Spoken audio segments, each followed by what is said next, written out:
Hello বন্ধুরা, চলে এসেছি ইতিহাসের একটি নতুন প্র্যাকটিস সেট নিয়ে। 20টি প্রশ্নের প্র্যাকটিস সেট। দেখো তোমরা কতগুলো অ্যান্সার করতে পারো। যদি ভালো অ্যান্সার করতে পারো 80% আপ, তাহলে অবশ্যই তোমাদের প্রস্তুতি ভালো জায়গায় আছে। যদি তার থেকে কম করতে পারো আরও ভালো করে পড়াশোনা করো। কারণ হচ্ছে সামনেই ফুডএসআই, ক্লার্কশিপ, মিসলেনিয়াস পরীক্ষা, কিছু ভালো করতেই হবে, চাকরি আমাদের পেতেই হবে। অর্থাৎ ভালো করে তোমরা পড়াশোনা করো বাড়িতে এবং প্র্যাকটিস সেটটি ভালো করে দেখো। যদি ভালো লাগে চ্যানেলটিকে সাবস্ক্রাইব করে পাশে থেকো। শুরু করি আমাদের প্রথম ভিডিও বা প্রথম প্রশ্ন। আমাদের প্রথম প্রশ্ন হলো, কুতুবউদ্দিন আইবক কার কৃতদাস ছিলেন? কুতুবউদ্দিন আইবক কার কৃতদাস ছিলেন? মোহাম্মদ বিন কাসিমের, সুবক্তগিনের, সুলতান মাহমুদের, মোহাম্মদ ঘুরির। এক্ষেত্রে সঠিক উত্তর হয়ে যাবে অপশান ডি, অর্থাৎ মোহাম্মদ ঘুরির। মোহাম্মদ ঘুরির কৃতদাস ছিলেন কুতুবউদ্দিন আইবক। আর পরবর্তী প্রশ্ন হলো, কোন সুলতান পোলো খেলতে গিয়ে মারা যান? কোন সুলতান পোলো খেলতে গিয়ে মারা যান? কুতুবউদ্দিন আইবক, ইলতুৎমিশ, মোহাম্মদ ঘুরি, সুলতান মাহমুদ। এক্ষেত্রে সঠিক উত্তর হয়ে যাবে অপশান এ, কুতুবউদ্দিন আইবক।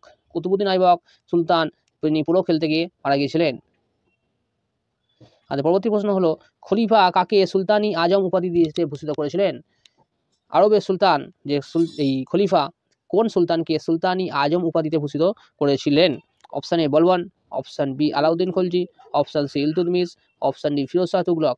এক্ষেত্রে সঠিক উত্তর হয়ে যাবে অপশান সি ইলতুৎমিশ, অর্থাৎ ইলতুৎমিশকে সুলতানি আজম উপাধিতে ভূষিত করেছিলেন। দিল্লি সুলতানির প্রকৃত প্রতিষ্ঠাতাকে? দিল্লি সুলতানির প্রকৃত প্রতিষ্ঠাতা হলেন রাজিয়া, বলবন, কুতুবউদ্দিন আইবক না ইলতুৎমিশ? এক্ষেত্রে সঠিক উত্তর হয়ে যাবে অপশান ডি, ইলতুৎমিশ। ইলতুৎমিশ হলো দিল্লি সুলতানের প্রকৃত প্রতিষ্ঠাতা। আমাদের পরবর্তী প্রশ্ন হলো, কার সামরিক অভিযানে উজ্জয়িনীর মহাকাশ মন্দিরটি ধ্বংসপ্রাপ্ত হয়েছিল? মহাকাল, মহাকাল। কার সামরিক অভিযানে উজ্জয়িনীর মহাকাল মন্দিরটি ধ্বংসপ্রাপ্ত হয়েছিল? Option A Razia, option B Balban, option C Qutubuddin Aibak, option D Iltutmish. এক্ষেত্রে সঠিক উত্তর হয়ে যাবে অপশান ডি ইলতুৎমিশ, অর্থাৎ ইলতুৎমিশের অভিযানে উজ্জয়িনীর মহাকাল মন্দিরটি ধ্বংসপ্রাপ্ত হয়েছিল। আমাদের পরবর্তী প্রশ্ন হলো, ইলতুৎমিশের পর কে দিল্লির সিংহাসনে বসেছিলেন? ইলতুৎমিশের পর কে দিল্লির সিংহাসনে বসেছিলেন? নাসিরউদ্দিন, নুকরুদ্দিন ফিরোজ, রাজিয়া না বলবন? এক্ষেত্রে সঠিক উত্তর হয়ে যাবে অপশান বি, রুকনুদ্দিন ফিরোজ। আমরা অনেকেই এটি রাজিয়া করে আসবো, কিন্তু ইলতুৎমিশের পর দিল্লির সিংহাসনে বসেছিলেন রুকনুদ্দিন ফিরোজ, তার পরে রাজিয়া সিংহাসনে বসেছিলেন। আমাদের পরবর্তী প্রশ্ন হলো, দিল্লির কোন সুলতান প্রথম ভারতীয় মুসলমানদের প্রশাসনে নিযুক্ত করার নীতি গ্রহণ করেছিলেন? কারণ তার আগে পর্যন্ত কোনো ভারতীয় মুসলমানদের প্রশাসনে নিযুক্ত করার নীতি গ্রহণ করা হয়নি। এক্ষেত্রে অপশানগুলি হলো, option A Alauddin Khalji, option B Balban, option C Iltutmish, option D Firoz Shah Tughlaq. তোমরা অ্যান্সার করো, নিজেরা খাতায় লেখো কোন অ্যান্সারটি হবে। এক্ষেত্রে সঠিক উত্তর হয়ে যাবে অপশান এ, আলাউদ্দিন খলজি। তো দিল্লির আলাউদ্দিন খলজি, যিনি কিনা যে ভারতীয় মুসলমানদের প্রশাসনে নিযুক্ত করার নীতি গ্রহণ করেছিলেন।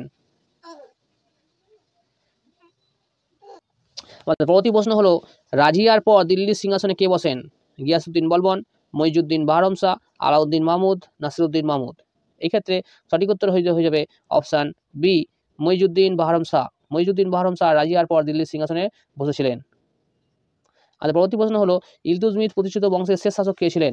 ইলতুৎমিশ প্রতিষ্ঠিত বংশের শেষ শাসক ছিলেন মইজুদ্দিন বাহরম, আলাউদ্দিন মাহমুদ, নাসিরউদ্দিন মাহমুদ, রুকনুদ্দিন ফিরোজ। এক্ষেত্রে সঠিক উত্তর হয়ে যাবে অপশান সি, নাসিরউদ্দিন মাহমুদ। ইলতুৎমিশ প্রতিষ্ঠিত বংশের শেষ শাসক ছিলেন নাসিরউদ্দিন মাহমুদ। আর পরবর্তী প্রশ্ন হলো, গিয়াসউদ্দিন বলবনের প্রকৃত নাম কি? গিয়াসউদ্দিন বলবনের প্রকৃত নাম কি? Option A Juna Khan, option B Isa Khan, option C Farid Khan, option D Ulugh Khan. Ghiyasuddin বলবনের প্রকৃত নাম কি? এক্ষেত্রে সঠিক উত্তর হয়ে যাবে অপশান ডি, উলুগ খাঁ। উলুগ খাঁ ছিল গিয়াসউদ্দিন বলবনের প্রকৃত নাম। আর পরবর্তী প্রশ্ন হলো, কোন সুলতান রাজদরবারে সিজদা ও পাইবাস প্রথা চালু করেছিলেন? সিজদা ও পাইবাস প্রথা চালু করেছিলেন কে? Option A Balban, Iltutmish, Mohammad bin Tughlaq O Alauddin Khalji.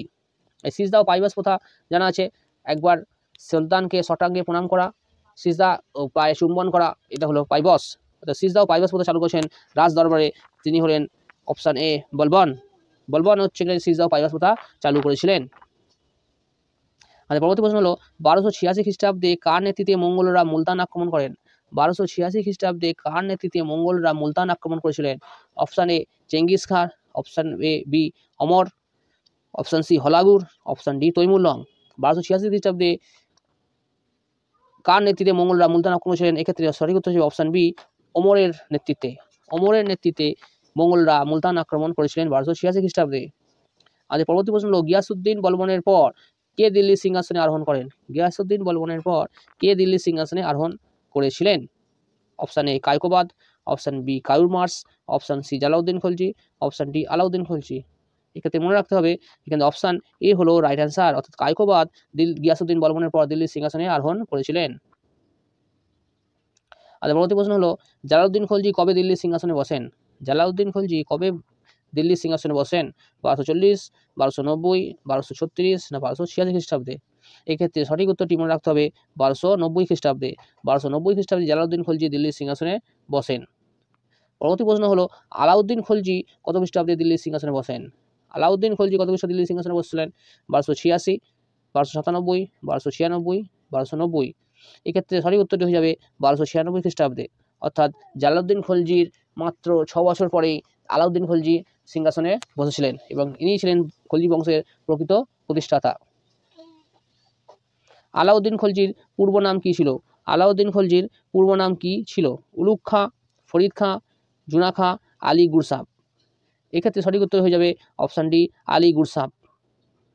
Option D হলো রাইট অ্যান্সার। আলাউদ্দিন খলজির পূর্ব নাম ছিল আলী গুরসাব। সিকান্দার ই সানি উপাধিটি কার? আমাদের প্রথম প্রশ্ন হলো সিকান্দার ই সানি উপাধিটি কার? Option A Mohammad bin Tughlaq, option B Alauddin Khalji, option C Iltutmish এবং অপশন ডি কুতুবউদ্দিন আইবক। এক্ষেত্রে সঠিক উত্তরটি হয়ে যাবে অপশন বি আলাউদ্দিন খলজি। আলাউদ্দিন খলজি হলো সিকান্দার ই সানি উপাধি নিয়েছিলেন। আমাদের পরবর্তী প্রশ্ন হলো কোন রাজ্য অভিযানের সময় আলাউদ্দিন মালিক কাফুরকে দাস হিসাবে দিল্লিতে আনেন? কোন রাজ্য অভিযানের সময় আলাউদ্দিন তার মালিক কাফুরকে দাস হিসাবে নিয়ে এসেছিলেন? Option A Warangal, option B Devagiri, option C Gujarat, option D Ranthambore. এক্ষেত্রে সঠিক উত্তরটি হয়ে যাবে গুজরাট। গুজরাট আক্রমণের সময় মালিক কাফুরকে তার দাস হিসেবে নিয়ে আসেন এবং পরবর্তী তাকে সেনাপতিতে হিসাবে নিযুক্ত করেন। আমাদের পরবর্তী প্রশ্ন হলো রানী পদ্মিনী কে ছিলেন? রানী পদ্মিনী কে ছিলেন? অপশন এ রানা রতন সিংহের স্ত্রী, রানা প্রতাপ সিংহের স্ত্রী, রানা সংগ্রাম সিংহের স্ত্রী, অমর সিংহের স্ত্রী। এক্ষেত্রে সঠিক উত্তরটি হয়ে যাবে অপশন এ রানা রতন সিংহের স্ত্রী ছিলেন রানী পদ্মিনী। আমাদের পরবর্তী প্রশ্ন হলো আলাউদ্দিন এর দক্ষিণ ভারত অভিযানের সেনাপতি কে ছিলেন? আলাউদ্দিনের দক্ষিণ ভারতের অভিযানের সেনাপতি কে ছিলেন? খিদির খাঁ, করণদেব, মোবারক খলজি, মালিক কাফুর। এক্ষেত্রে সঠিক উত্তরটি হয়ে যাবে অপশন ডি মালিক কাফুর। যে মালিক কাফুরকে গুজরাট আক্রমণকালে দাস হিসাবে আলাউদ্দিন খলজি নিয়ে এসেছিল তাকে তার সেনাবাহিনীতে সেনাপতি হিসেবে নিযুক্ত করেন এবং দক্ষিণ ভারত অভিযানে পাঠিয়েছিলেন। এই প্রশ্নটি খুব ইম্পর্টেন্ট এবং বারবার পরীক্ষা আসে। দক্ষিণ ভারত অভিযানে আলাউদ্দিন খলজির সেনাপতি কে ছিলেন? মালিক কাফুর। তো বন্ধুরা এতক্ষণ ধরে ভিডিওটি কেমন লাগলো অবশ্যই কমেন্টে জানিও। যদি একটুও যদি ভালো লেগে থাকে তাহলে আমার চ্যানেলটিকে সাবস্ক্রাইব করে পাশে থেকেও বেল আইকন বাজিয়ে দিও। এতক্ষণ ধরে ভিডিওটি দেখার জন্য ধন্যবাদ।